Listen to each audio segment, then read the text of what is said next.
Welcome this morning to one of the first morning of Keswick seminars. It's great to see you. My name's Claire Heathwhite and I'm one of the trustees at Keswick Ministries. And just to make sure you're in the right place, you are in the relay tent and we're going to hear from Adrian and Celia Reynolds, and their seminar will be on marriage. So it's lovely to see you this morning. So, welcome to Adrian and Celia. Adrian and Celia have been married for 30 years, so very experienced, and will have a lot of wisdom to share with you from the Bible and from their own lives. They've written on the subject of marriage and intimacy, and I'm sure you can get hold of their books in the bookstall. Celia works at home, is a homemaker, but also part-time, works for the church in Market Harborough. And Adrian is a director of the FIEC, the Federation of Independent Evangelical Churches, having also worked as a pastor and as a conference organizer and speaker. So we're very pleased to have you with us this morning. So I will pray for us and pray for Adrian and Celia as they come to speak. Heavenly Father, thank you so much for this opportunity to think about our marriages, to be challenged from your word, to be encouraged in faithfulness in marriage. Please give us open hearts, open ears, a willingness to hear and to put into practice what we learn.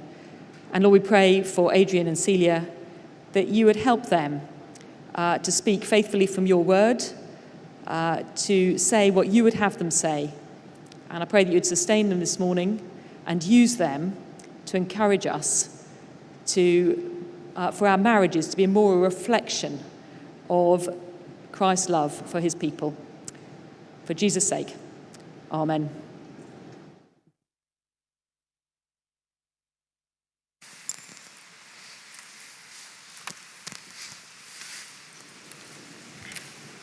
Well, good morning, everyone. Thank you for coming out of the lovely sunshine into this quite dark, cold big room, but I'm glad that you made the effort to come, and I hope that we can encourage you this morning.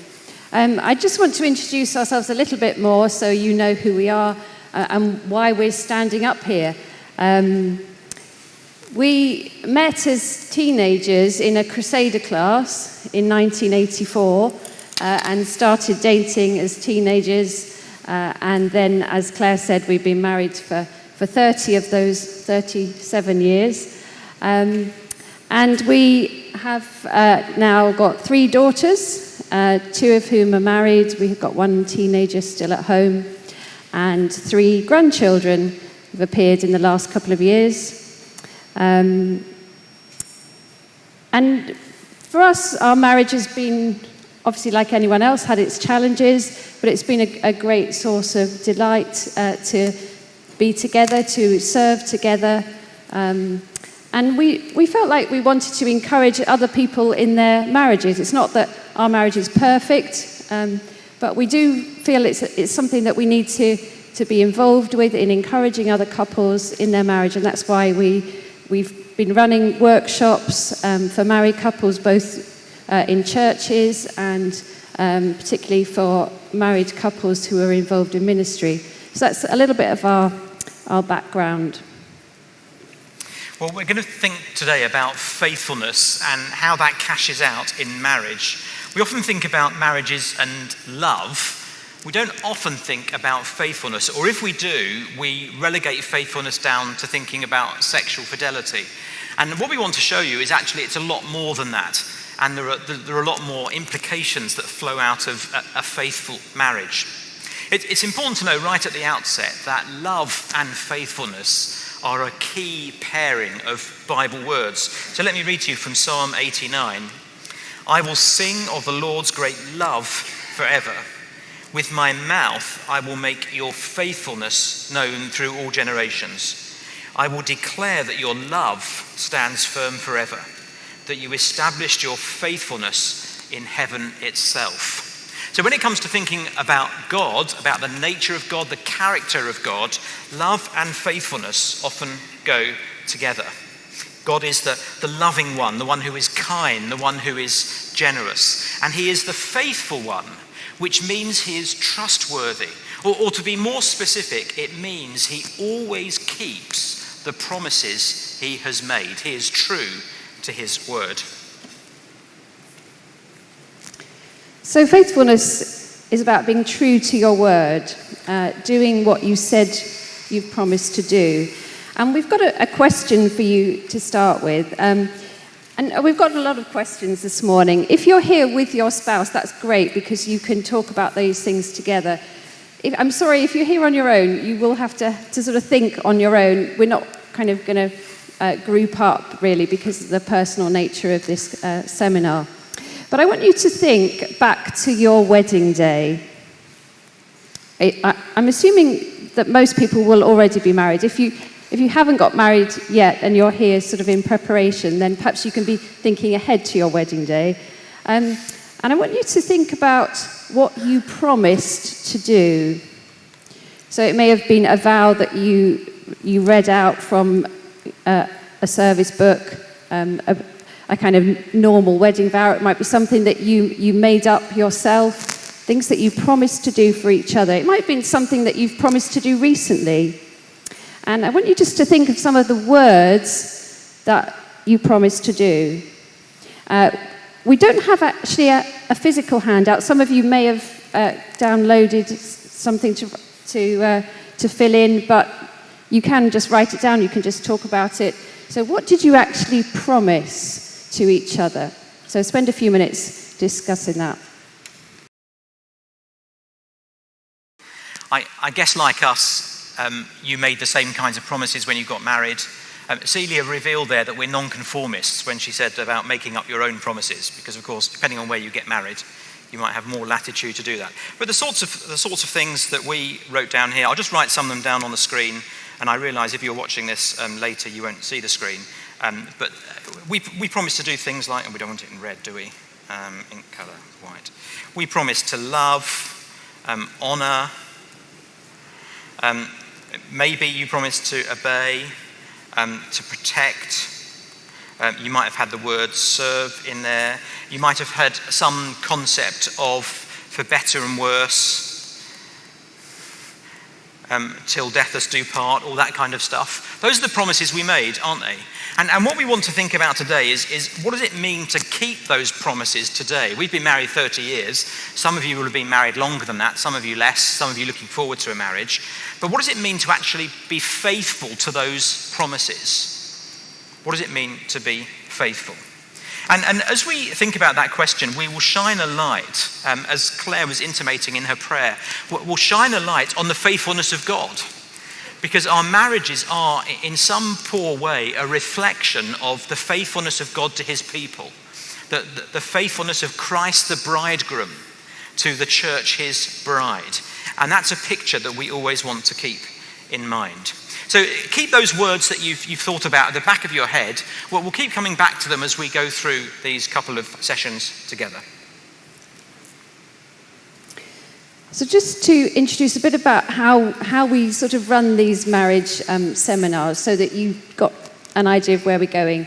We've only really got 2 brief sessions, haven't we, this week? But we want to give you some tools or like a sort of framework that you can then use for whatever questions come up in your marriage.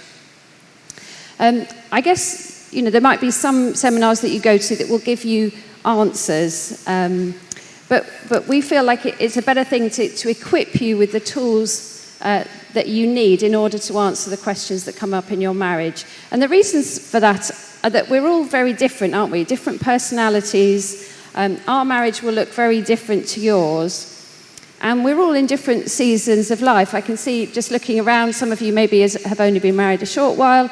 Others will have been married longer. You may have children, you may not. The different pressures that there are on your marriage might be different to each other's. So we're all in different kind of contexts, aren't we? Different experiences. And life looks very different at the moment, doesn't it, than it might have done a couple of years ago. So we want to try and give you tools, really, rather than answers this morning. And these tools are things that you will need to work on together. So again, that's why we're giving you opportunity to discuss, to talk, to listen to each other. If you come away from this just with a sort of unilateral decision, we're doing this, without really sharing it with your partner, it's not going to work. So actually you'll get more out of the seminars the more you put in, the more you're willing to talk and to listen and be open with each other. So it's really a kind of helping you to work things out for yourself. Although we do recognise that there may be couples here who are having more serious difficulties and will need to have some extra help. And we've put some resources on the handout which we'll refer to, some books that you can use. But also we would want to encourage you, if you do need more help with your marriage, not to leave it until things are too bad, have gone too far down the road. Please do seek out the wisdom of perhaps an older couple in your churches, or to use professional counselling. Please don't just think that's not for us, because we all do need extra help from time to time, and that's something we would encourage you to do. But really for this morning, we want to give you some tools. We want to give you an opportunity really to reflect, to talk, to listen to each other, and to pray together. So that's kind of where we're heading. Our approach, which by the way is not unique to us, is to walk around the rooms of the house. And the reason for doing that is twofold. First of all, it gives the couple of sessions some structure. So rather than just kind of talk about stuff in general, it's nice to have some structure and to break things down into different areas of life. Now, I know actually life is open plan. Life is not like this, is it? Life is open plan, where everything impacts on everything else. It's like a 1950s American sitcom house, rather than a house like this. But if you're going to think about your marriage clearly, you've got to break it down a little bit. And so that's what we're going to do. We're going to walk around the rooms of this house. I'll tell you a bit more about that in just a moment. The other reason, though, for using the house analogy, and the reason we quite like it, is it works as a reminder. Because although I doubt any of your houses look exactly like this, you do have most of these things in your house. You probably do have a bathroom. Internal, maybe it's external, I don't know, but you probably do have a bathroom. You probably have a kitchen, you have a bedroom, you have a living room or somewhere to sit and relax. So you've got these things in your house.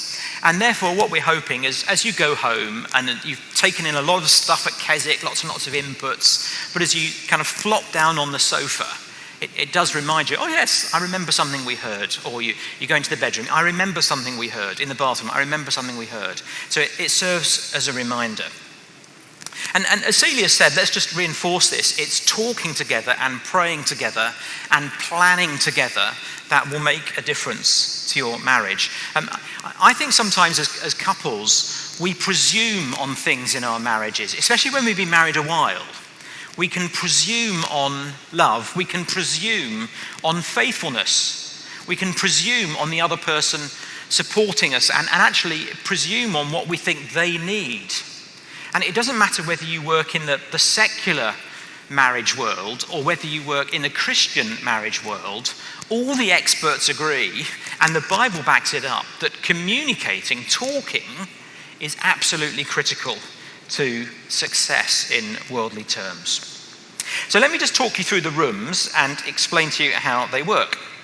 So what we're going to do is we're going to basically go through a day in the life of. And you have to imagine that you wake up, and what's the first thing you do? You nip into the bathroom. We're going to start in the bathroom. And the bathroom is the place where you go to get clean. It's the place where you go to be refreshed. You think of a nice, refreshing shower on a hot bath on a cold day, or a refreshing cool shower on a hot day. And we're taking this as a picture of our spiritual life and how being married helps us cultivate a healthy walk with Jesus, each of us. That's the bathroom. Then we're going to go into we used to call it the study, but we've learnt now over the last 18 months to call it the home office. That's what you have to call it. And the home office is the place where you work. And each of us is called to some kind of work. That might be in the workplace, that might be in the home, it might be in the church, or probably for many of us here, all three.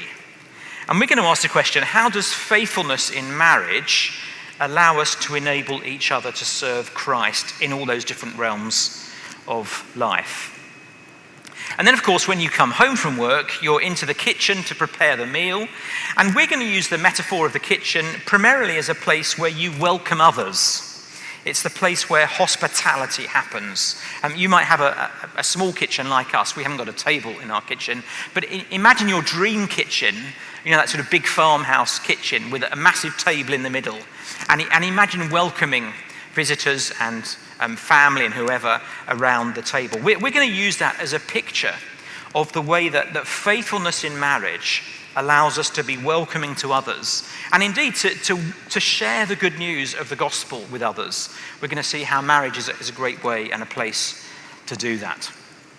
Now, it's been a long day, and so you're tired by this stage, so you go into the living room and you flop down on the sofa, and we're going to think tomorrow a little bit about how faithfulness in marriage helps us relax and rest. It's not something that's often covered in marriage seminars, but we think it's really important. And then finally, we're heading off to the bedroom. Just to say, by the way, we've missed out the nursery, which is right at the top. And the reason we've missed out the nursery is because, first of all, we were asked to do a marriage seminar, not a parenting seminar. And so that's the first reason. But secondly, not everyone has kids or can have kids. It's a different topic. It's maybe, Keswick 2024 will be back for that. So the nursery obviously is important. It's there at the top of the house, but we're not going to cover it. But we are going to think tomorrow a little bit about the bedroom. We're going to think about intimacy in marriage, and you can perhaps work out some of the things we might say, but hopefully we'll have some helpful things to share there as well. Wow, that seems quite a lot to do in 2 sessions, doesn't it? So each room is only going to be a bit of a brief stop-off, but we just want to get you starting to think about this and thinking about how to cultivate a faithful marriage in these different areas. So having just thought about each of those rooms, we want you to take a minute to discuss together which out of these rooms do you think is the most healthy in your marriage at the moment? Where are you doing well? So is it in the bathroom, sort of encouraging each other in your spiritual walk with the Lord? Is it in the bedroom where you feel like intimacy we're in a good place at the moment? So where are the good points in your house at the minute for your marriage? And then where you think maybe is the area that you need a bit of encouragement in, which room might that be? Is it in encouraging each other to reach out to others, to welcome them in? I know that's been a really difficult thing to do, hasn't it, in the last year? And perhaps it's something that, as we begin to think about doing it again, we need to be encouraged to look outward. Do we need a quick recap of what they all were? Because we did go quickly through them, didn't we? There they are. You can remember what they are, can't you? So living room, I didn't mention, was the work. Living room is rest, how to help each other rest. The study in the area of work. I think I mentioned the others. Yep. Okay, just a couple of minutes to have a chat. And just answer for yourself what you think, and then if you're here with a spouse, obviously you can't do this if you're here on your own, but you could do it later. If you're here with a spouse, just keep your answers hidden for a moment, and then look at theirs. You might find that very interesting. Even that might be a good starting place, because you might find that the things that you think are strong, they don't. Well, see what you come up with. By the way, just a reminder, we're not asking people to share things. It's entirely personal and private to you. Okay? So you can be honest. Right, those are the kinds of questions we're going to ask you today. We're going to get you just to think about little questions, little practical questions. You might get to the end of today and think, there was kind of no rocket science, no silver bullet. And there aren't really silver bullets. The tools we're going to give you are just some little frameworks, really, for ways of talking about things. And sometimes that's all it needs, is a little question, a little exercise to go through. And it can make it seem a little bit, maybe like school, perhaps. But actually, it's the discipline of sitting down, isn't it, and talking about things that can really make a difference. So I do encourage you to plug away with it. Now, I don't know how many of you perhaps put this down as a strong point, or how many of you put it down as a weak point. Perhaps you're at Keswick this week because you feel you're full of the joy of the Lord, you're doing well with the Lord, you just want to keep sort of, pushing on, in which case this is a strong point. Perhaps you're at Keswick because actually you feel pretty much empty, rock bottom, and you've come, like many people do, to be filled. But the bathroom, it's a great picture, I think, of our spiritual life. The bathroom is the place where we go to get rid of dirt, external and internal. I won't say much more about that. And we go to be refreshed, don't we? We go to be energized. And of course, being cleansed and being refreshed, both of those words, they're Bible ideas. They're a beautiful picture of the living relationship we have with our Saviour. And we have those relationships as individuals. We don't relate to Christ as a couple. We are individually saved. We're not saved as a couple. Nevertheless, marriages should enable us to flourish as believers. They're good things, marriages. They're given to us by God. And therefore, in a strong, faithful marriage, part of loving and serving and wanting to protect and keeping our promises to one another is actually enabling one another to flourish as believers. Now, it's one thing to want that, and it is quite another to make it happen. And in some ways, I think this room is both the hardest and the easiest to think about, both at the same time. It's the easiest because actually we all know the kinds of things that will help us flourish as Christians. It's the basics, isn't it? It's the daily time with the Lord. It's listening to God's word. It's coming to events like this. It's reading our Bibles for ourselves and with others. It's perhaps reading Christian books. It's talking with Christian friends. We all know the basics. In that sense, it's easy. I guess you could say everyone's bathroom looks the same. You know, we've all got the same things in our bathroom. You might be a bit posh and have a bidet, but apart from that, our bathrooms all essentially look the same, don't they? But it's also the hardest because it's painful to admit when we're struggling. And that's true, actually, even to those closest to us. It can be very painful to admit we're struggling. And actually, as you may know, if you've been there, getting into healthy routines when you're feeling low can be really hard. It can be really hard just to kind of get back on track. But actually, that's where being married is brilliant, because if we can't count on the one that we've made promises to and who's made promises to us, who else in the world can we count on? Now, like much of life, there's no substitute for talking. And there is a place, I think, therefore, for a regular spiritual audit amongst couples as we ask one another questions about how we're doing as Christians. And Celia's just going to talk us through an exercise that you could do, or some variation of it, to help you think about this question. Well, we just want you to start with thinking through some of those things that Adrian's just mentioned. What are the different things that we can do that will help us to grow as a Christian? And think about that for yourself personally, but also for your spouse. What kind of things will help the other person to grow? So that's really sort of step one. Shall I explain step two at this stage? Let's just do step one. Step one. So just list all the different things that you can think of that would help you or your spouse to grow as a Christian. We'll do this. By the way, we do all these exercises alongside you because we find them useful. So we'll just write our answers up on here. So if you just mute the mics for us, we'll write our answers up. And don't copy us, but if you need some inspiration, you know where to come. I hope you've got some ideas. You should have some ideas, shouldn't it? This isn't the difficult part. There's some of our ideas. Hope you can read my writing. It's not great, is it? But you can see there's a variety of things. Now, some of those things are more important than others. But here's part two of the exercise. Just look at your list or our list. It doesn't really matter. Which one of these do you want to make more of? Just circle one. Which one of these do you think, oh, that's missing, or it's not working right? It just might be your quiet time. It might be something as simple as that. Or perhaps that it's Christian friends. You haven't really got time with Christian friends. Just circle one where you need to put some investment in, where you think, I want before the Lord to make progress in this area. Just circle one. And if you're here with a spouse, just then show your spouse what answer you've come up with.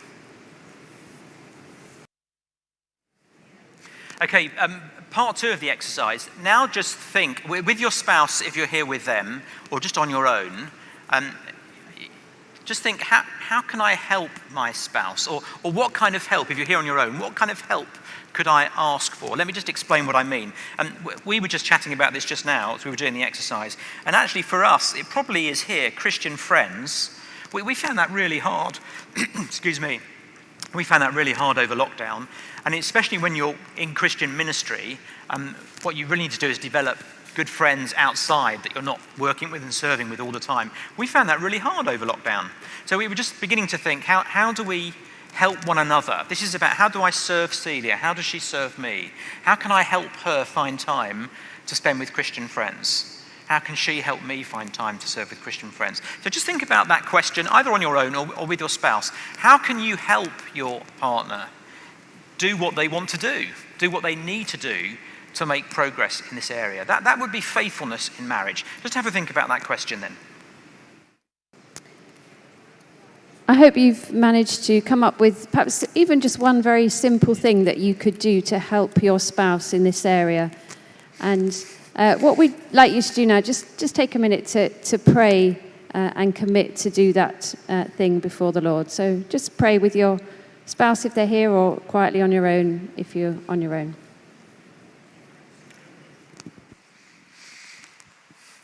Right. For each of these rooms, we're going to give you, we've called them pro tips. I don't know why I've called them pro tips. We're not professionals.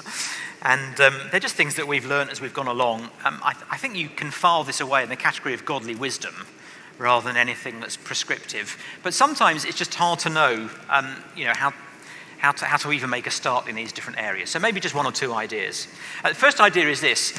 If you are struggling, and every Christian has moments at the bottom of the trough, don't they? Every Christian has those.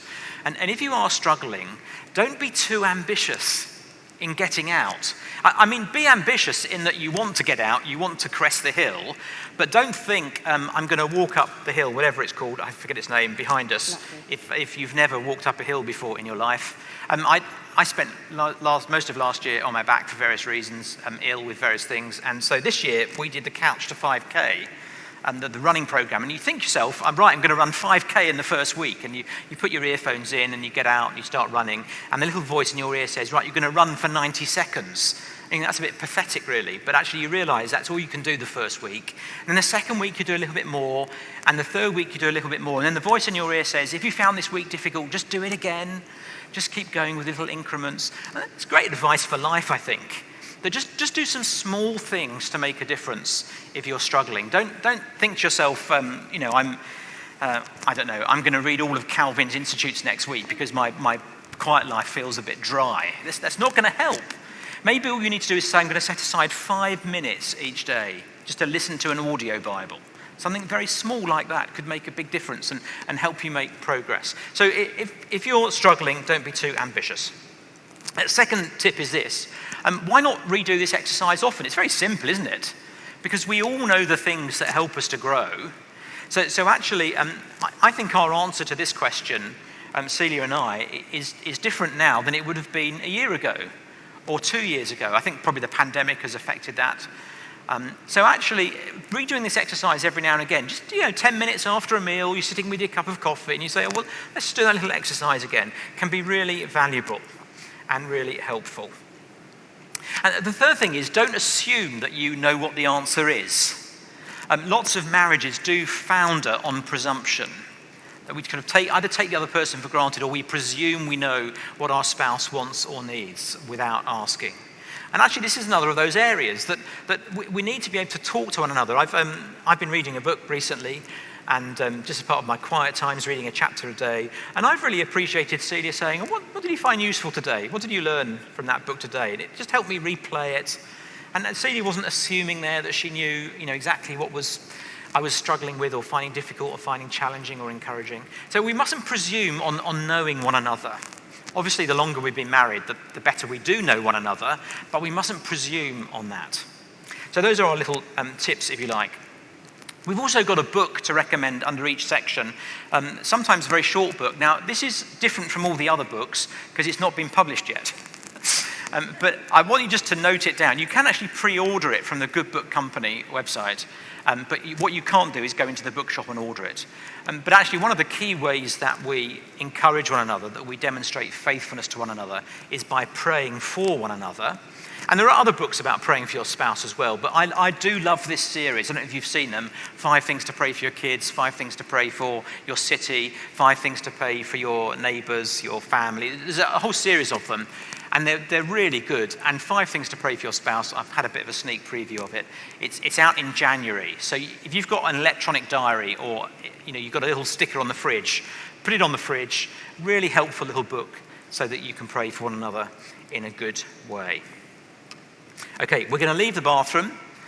We realise that we've only stopped there very briefly, but we've only got a little bit of time in each room. We just want to get you started, really, in each room. Let's move to the home office. This is the place where we think about working for Christ together, serving Christ together.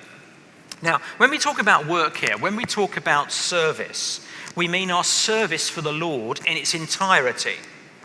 And all of us, I think, probably work in 3 or 4 broad areas. Those of us who are not retired possibly serve in the workplace. We serve in the home and the family. We serve others, loving others. We were thinking a little bit about that last night in the main meeting. And we also serve in the church. It seems to us that those are the 4 broad areas. And it's important to say, when we think about this room, that all of those are biblical callings. All of them are biblical callings. All are spiritual. One is not more spiritual than another. So serving in the church is not more spiritual than serving well in the workplace. And driving a wedge between them, I think actually that's part of the reason the Reformation really took off. It was trying to take the wedge away that the church had driven between the sacred and the secular. It's an unhealthy wedge. And so actually driving a wedge between them, when we do that in our lives, it creates imbalance, it creates disunity, and perhaps even that's a conversation you need to have in your marriage. It's also worth saying that we mustn't create a false hierarchy.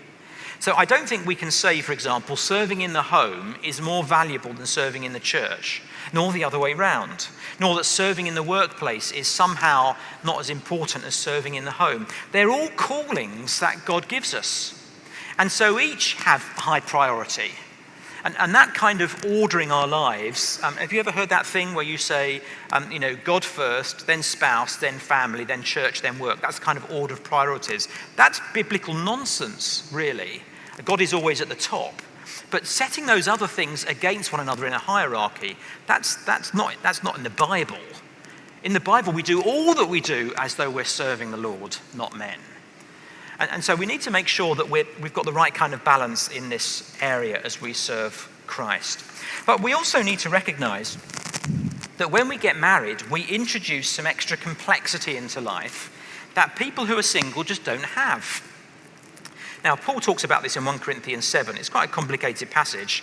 I'm not going to spend a long time here because we want to give you the practical tools. But it's interesting the language Paul uses. When he's talking about those who are married, he talks about their service for the Lord and their serving one another. And he talks about them having interests which are divided, 1 Corinthians 7. He doesn't mean that marriage is a bad thing. Paul is very clear, marriage is a good thing. But what he means is, it's just making a practical point that when you get married, you've introduced a bit more complexity to the equation. You've introduced someone else that you're serving, as well as in 1 Corinthians 7 when Paul is talking about it, serving Christ in the church setting. So we just need to be realistic that actually this room is a bit messy.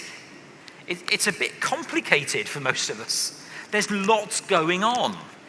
You can't simply say, well, I do this job, and that's my job in the home office. No, you might have that job, you might have some responsibility in church, you've got some responsibility in the home, you've got some responsibility towards your spouse. We've all got those things. And so the home office is not neat and ordered. It's kind of a messy environment. So we're going to give you an exercise. Can we put the Sure. slide on the screen?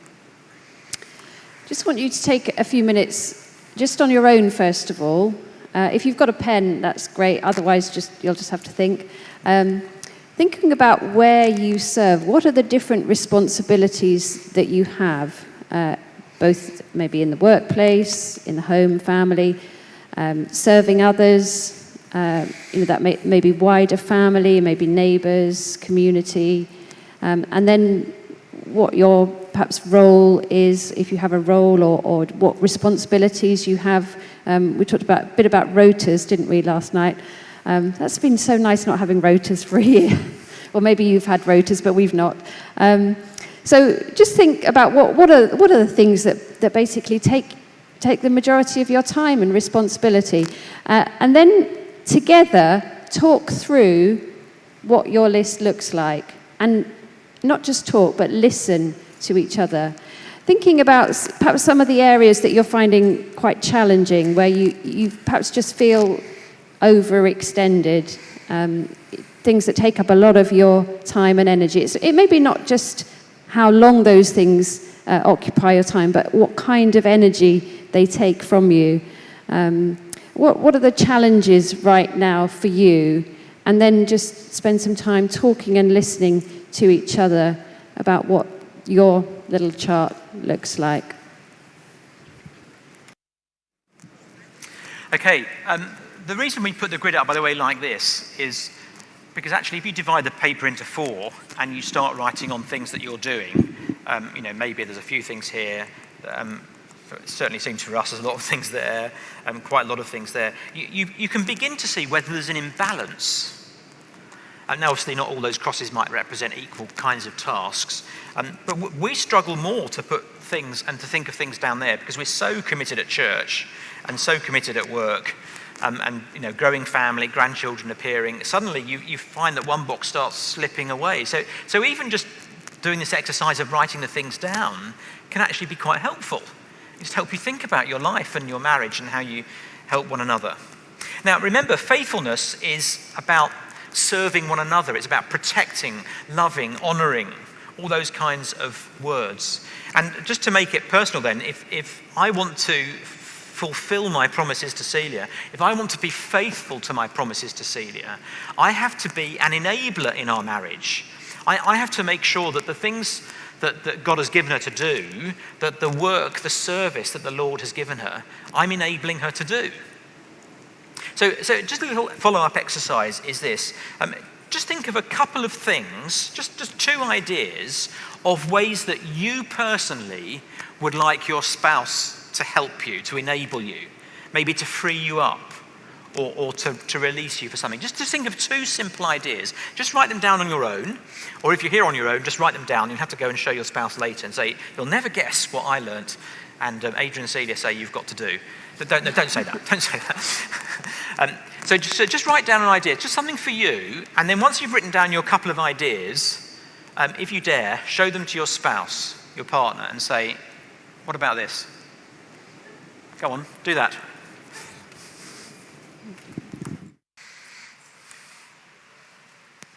If you could just draw your discussions to a close. We realise that we're running short on time, so do carry on these conversations after the seminar, but it'd be great just to give you a minute to pray together about the things that you've just been talking about, how you can encourage each other in these areas. So just pray for a few minutes. Right, let me share some pro tips before we finish. I'm sure you know this, I'm just kind of stating the obvious at one level, but there is always a danger with listing things down. More does not equal better. Serving better does not mean just doing more and more things. It may mean doing more. If you found it very difficult in some of those boxes on the previous sheet to write anything in one of the boxes, it may be that serving better means serving more. But you can't just keep adding to the list. That's just not sustainable, and I'm sure you know that. And the second thing is that there is always a danger with exercise like these that we reduce service down to activity, that we make it all about action and not about faith. So as we do this exercise, please understand we're setting it in the context of the Christian gospel, which is that we're not saved by our works, we're not saved by our activity, but we are saved to do works. And so it's a useful exercise to do, but we have to set it in the context of the wider gospel. Please don't mistake filling out that chart for salvation or for how your worth is before the Lord and things like that. The third thing to say is that faithfulness also means protection. We promise to protect one another. And so actually protecting one another can sometimes mean saying to one another, no, or you're doing too much, or do you really need to be doing that? Or can you not stop doing that? You're overextended. Actually, we're the best measure of one another's ability to keep going, our perseverance, our kind of burnout factor.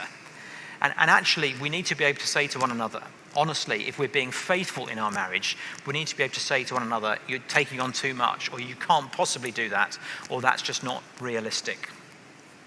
A little book that you may find helpful is one that we've written, and this is a very cheap book, but it's basically a little workbook for thinking about life. And we wrote it initially for people who are in full-time ministry. But of course, everyone is in ministry of some kind, aren't they? You know, all the service we do, whether it's in the workplace, or whether it's at home, or whether it's at church, or whether it's serving others, it's all a kind of ministry. And so even though the exercises in here are written for couples who are in ministry, you'll find they're really helpful. It's just a little workbook to take this one particular room, the home office, and work through it in a bit more detail. It's called Glorious Union, and you'll find that in the bookstore. Right, we're done for today. We're going to carry on tomorrow. We've got 3 more rooms to go. Hope you'll be able to join us tomorrow. We've got 3 more rooms to finish off. Going to hand back to Claire.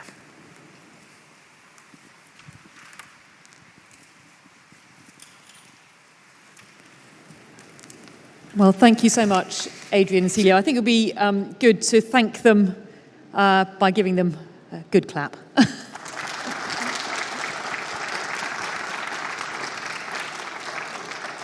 I certainly found that very, very helpful, very practical, very thought-provoking. So let's finish. I'll pray as we end.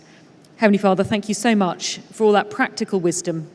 And as we take those thoughts away, I pray that you would help us to act on them.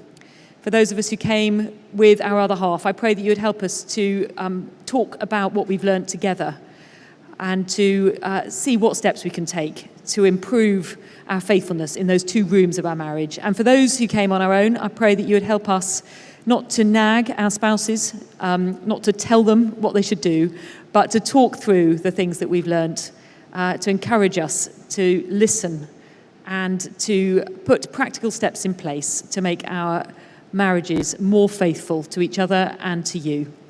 For Jesus' sake, amen.